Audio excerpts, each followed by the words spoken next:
Bien, lo que vamos a hacer ahora es resolver el ejercicio que viene en el folleto sobre índices secundarios. Entonces, el propósito del ejercicio es comparar la diferencia entre la cantidad de IOs o cantidad de operaciones entradas y salidas si utilizamos un registro desde el archivo de datos que no está ordenado versus la cantidad de IOs que necesitaríamos si lo accesamos a través del índice secundario. Entonces, ese va a ser el propósito del ejercicio, comparar los dos tiempos de acceso que están medidos básicamente en términos de cuántos bloques necesitamos leer. Entonces, el ejercicio tiene los siguientes datos dados. La cantidad de registros del archivo de datos son 30.000, el tamaño del bloque es 1024 bytes y el tamaño del registro de datos es 100 bytes. También nos dicen que en el archivo de índice, el tamaño del registro, de cada registro, cada entrada del índice es 15 bytes. Entonces, con esta información tenemos que lograr llegar a la conclusión de cuánto tiempo se dura usando el registro en el archivo de datos y en el índice. Entonces, empezamos con el archivo de datos. Vamos a llegar a casi las mismas conclusiones que llegamos en el ejercicio anterior, porque son los mismos datos, básicamente, para el archivo.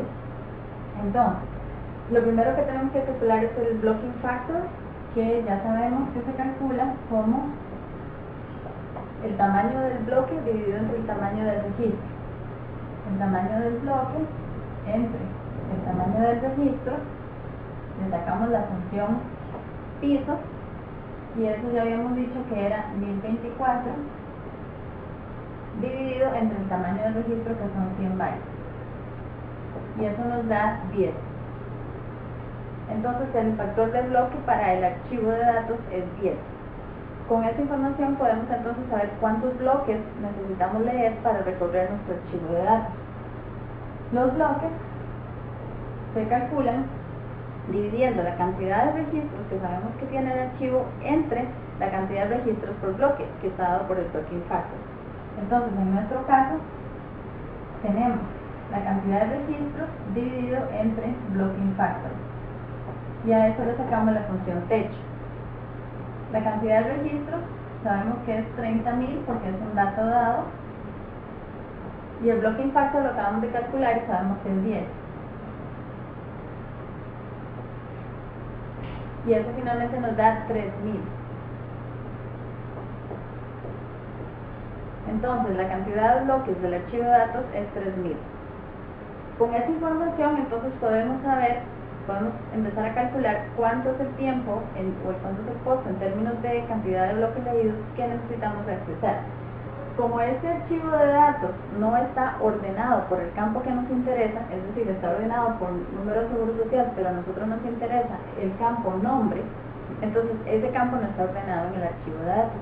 Por lo tanto, para poder encontrar cualquier registro basado en el nombre, tenemos que hacer una búsqueda secuencial. Por este motivo, digamos, como vemos en clase, esto sería una búsqueda ODN, donde N es el número de bloques. Sin embargo, habíamos también dicho que en promedio se estimaba que leíamos la mitad de los bloques. Entonces, podemos decir que el tiempo o la cantidad de operaciones entradas-salidas, ¿sí?, es igual a, en promedio, a B medio. Y como B es 3.000, la cantidad de bloques, entonces la mitad de eso sería 1.500 bloques. ¿Sí? Entonces, este es en promedio el costo de buscar un registro en ese archivo que no está ordenado por el campo nombre.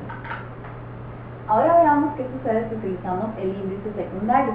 Recuerden que el índice secundario se usa especialmente en estos casos donde el archivo no está ordenado por el campo que nos interesa. Entonces vamos a crear un archivo secundario sobre el campo nombre, y por lo tanto este es un archivo denso porque necesitamos punteros a todos los registros del archivo de datos. Entonces, hagamos el análisis de cuánto nos costaría accesarlo por medio del índice. Tenemos que volver a calcular para el índice su blocking factor y su cantidad de bloques. El blocking factor del índice,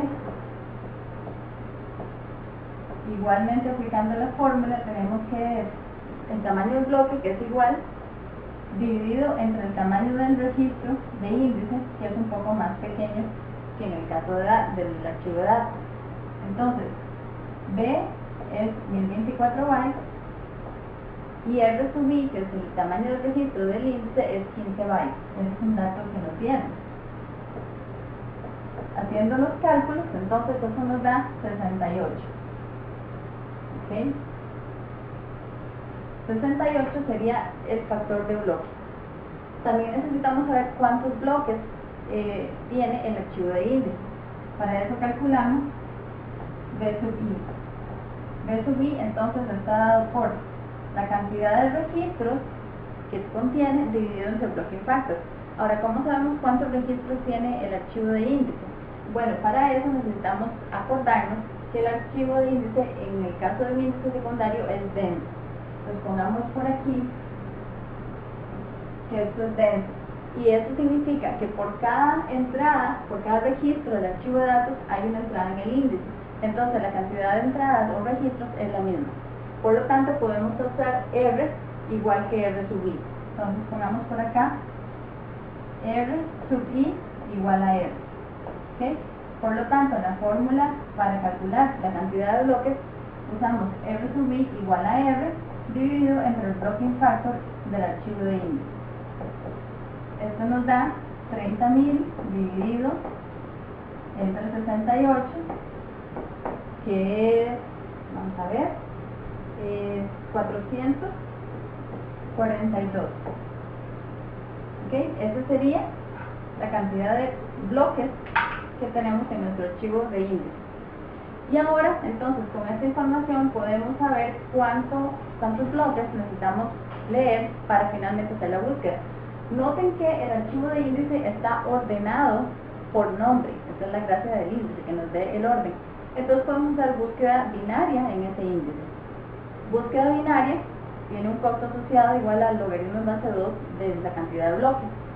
Entonces, logaritmo en base 2 de la cantidad de bloques B sub I sería igual al logaritmo en base 2 de 442, que es la cantidad de bloques que encontramos antes, y eso nos da 9. ¿Okay? Entonces, el costo de encontrar un registro a través de este índice secundario es 9. Noten que esto es muchísimo mejor que los 1500 bloques que tendríamos que leer en una búsqueda secuencial en promedio de no existir el índice. Entonces noten que el índice secundario mejora muchísimo el tiempo de acceso y por eso son tan importantes. La otra cosa es que uno puede tener varios índices secundarios sobre varios campos, entonces eso se puede tener.